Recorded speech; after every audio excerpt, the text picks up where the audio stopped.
За да опстанеш као самохран родител е многу тешко. Не знам како да го опишам со зборови, ова може да знае само тој што е како мене. Тешко ми беше да се снајдам, меѓутоа сето тоа помина. Со мало дете идев на работа.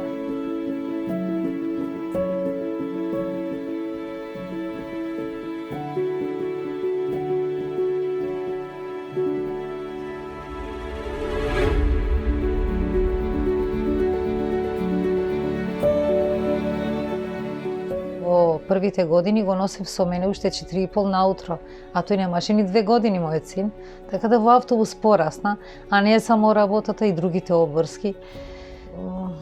Тешко е. Син ми го чува и патниците.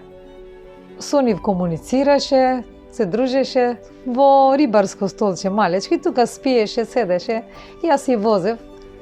Така, помина сето тоа.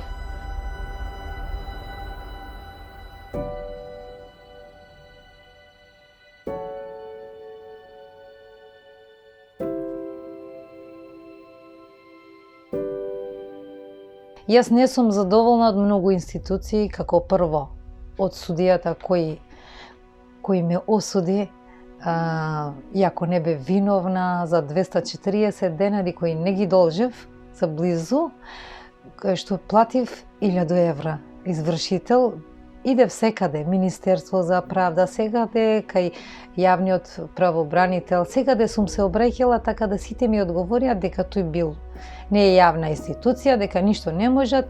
Мене извршителот ми зема точно 60.000 денари. 2 налога ми испрати за 240 денари, јас си платив 60.000 денари.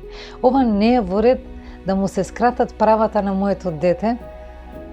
Значи, буквално испаѓа така, а има многу како мене. Значи, малку да се има предвид.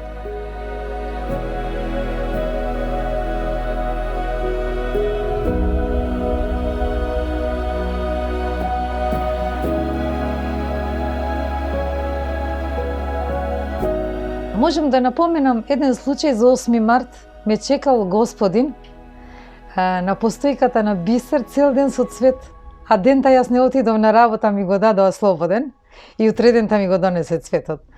Значи ми кажа дека ме чекал. Друго што има ова поодамна еден господин кога влезе во автобус и ми рече слободна.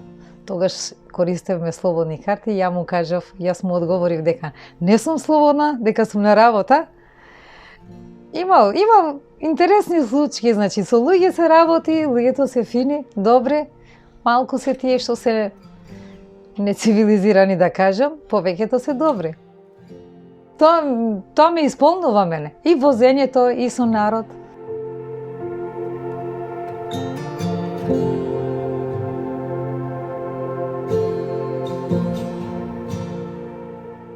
Одеднаш кај испаѓаат пред автобусот со моторни возила и кочат или сечат без разлика, а не мислејќи дека во автобусот има деца, бремени жени, возрастни. Значи, апелирам до сите да внимаваат на тоа, затоа што ова е 12-тонско возило, не можам ја да застанам, иако возиме бавно.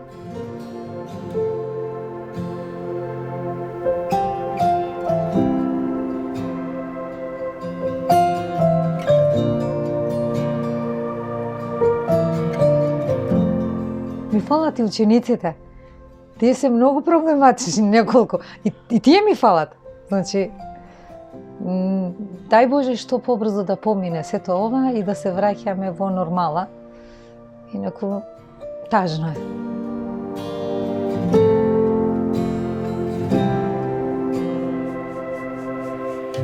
Би сакала да пробам машиновозач, кај што сега полагам, 3-та година сум таму.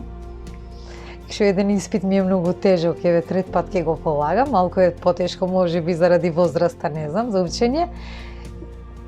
Мислам дека ќе успеам колку да знам како е, а за да сменам работно место не ме исполнува, зошто? За малку ќе си одам у пензија.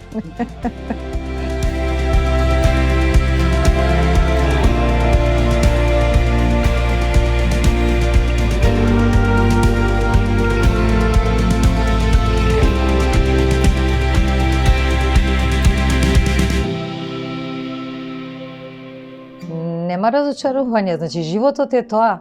Има угорништа, има удолништа, меѓутоа сум сепак љубовта кон моето дете ме потикнувало, значи, за да продолжам понатака.